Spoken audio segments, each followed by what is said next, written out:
Warning, this video is for mature audience. Viewer discretion is advised. Hello my Hooked honeys and welcome back to Hooked. If you're new here, my name is Leanne and Hooked is basically where we talk about some true crime stories and do some crochet projects together. So the past few episodes we've been working on a cardigan. Honestly, I went out of town over the weekend and so I didn't get as far as I wanted to with the cardigan, so I'll definitely have pictures of it come in this week on the Instagram page, so definitely check that out. And I found these cute little buttons to go with the cardigan, right? So yes, I will definitely have that posted for you guys this week. So I don't know if I told you guys that I'm going on a cruise next month, but my goal is to make every outfit that I wear on the cruise. So I'm gonna show you guys a couple of things that I've already done. So this is just a basic little red skirt, but it has the bow right on the butt, right? And then this is just a little red top with bow ties or straps. I don't know if I'm going to wear those together. I was kind of thinking about wearing this with these shorts and maybe doing a white top with those, or whatever, black top, whatever I feel necessary. And then these are some shorts that I made that I was thinking I could wear the red top with. So I have a couple of other things. I have a mesh kind of swimsuit cover that's all white.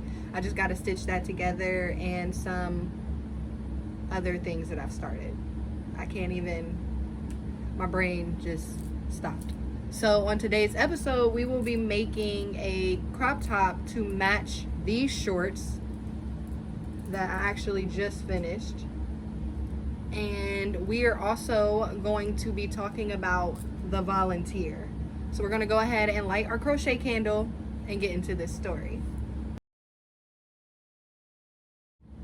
So I'm just basically going to start with 2 cups. I've already started one. I am actually on row 9 of it. I think I've done a video on how to do a cup. If not, I'll do a short on it, so I'm not going to go over it in too much detail. I just did a chain of 10. I skipped the first chain, went up 8 stitches of a single crochet, did 3 in the middle, went down the other one, and then just kept going around. And the increase is actually in that middle part where you do the 3 single crochets. Wilford Berry Jr. was also known as the Volunteer, was a man who was sentenced to death in Ohio. He got the nickname because he was the first convict to waive his rights to an appeal after he was sentenced to the death penalty.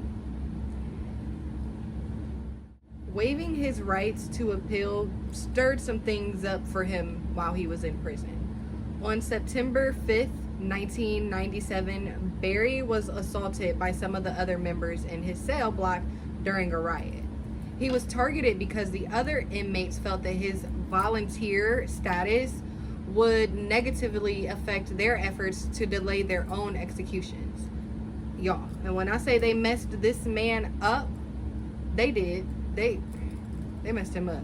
His jaw and other facial bones were badly broken and required surgery and metal implants to repair the damage. Also, his right hand was like really, really badly damaged because he was trying to protect the back of his head from the other inmates hitting him with like a large object, right? This man also had broken ribs, bruised internal organs, and required staples in his head. Yeah, they wasn't feeling that volunteer shit he did. They were not for it at all. They fucked him up. So, how we get here? Like, why are you in prison, let alone on death row, right? What'd you do? Wilford had only been working as a dishwasher at Charles Metrio's Cleveland Bakery for less than a week when he and his accomplice, Anthony Lazar, ambushed Charles as he was coming into the bakery after doing a delivery. Anthony shot him in the torso with an assault rifle, and as Charles tried to reach for the phone to call for help, Wilford shot him in the head at point blank range. Anthony and Wilford cleaned up the blood and drove Charles's van to a bridge in Cleveland where they dumped his body in a shallow grave. So, being about done, they were on a mission. Now, Charles was a very punctual man, very routine kind of man. So when he didn't show up home from work that day, his family got very worried. Well, get this, y'all. They have a family friend who was a private detective. His name was William Florio, and he investigated, and he found that the last person who saw Charles alive was his new employee, a guy who went by the name of Ed Thompson. Who is Ed Thompson, right? It was later discovered that Ed Thompson and Wilford Berry were the same person. William then called Ed, posing as a guy that helps Charles out in the bakery, and asked if he could come into work early the next day. Well, of course, Ed, aka Wilford, didn't show up. He was too busy doing a bad paint job on Charles' van that he stole. And after this, both men headed south. 3 days later, a Canton County patrolman spotted the van driving kind of erratically outside of Walton, Kentucky. Now, at the time, the patrolman didn't know that the van belonged to a murder victim.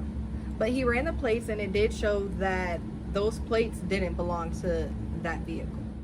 The patrolman found it very odd that someone would paint over the chrome of the van that had the new car sticker still in the window. He grew even more suspicious after noticing the butt of a rifle between the two front seats, and he ordered both men to exit the vehicle and lay face down. After a little investigating, it was found that the van belonged to Charles and that he was missing. Not too long after, Anthony ended up spilling the beans and telling the officers everything that happened about how Wilford planned the robbery, obtained the guns, enlisted him to help kill Charles, and he also told them where they could find Charles's body. Now, I am a law-abiding citizen, right? But if you were to do something like this, you need to do it by yourself, okay? Just do it by yourself.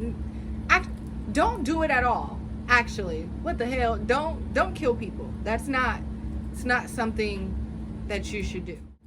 Anthony Lazar was sentenced to life in prison for his role in the murder/robbery and will be eligible for parole in 2036.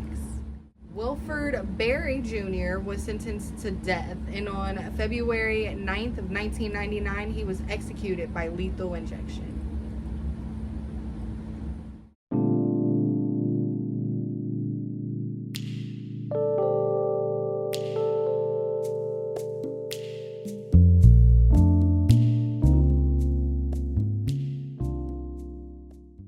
Well, my hooked honeys, that was the case of Wilford Berry Jr., also known as the Volunteer.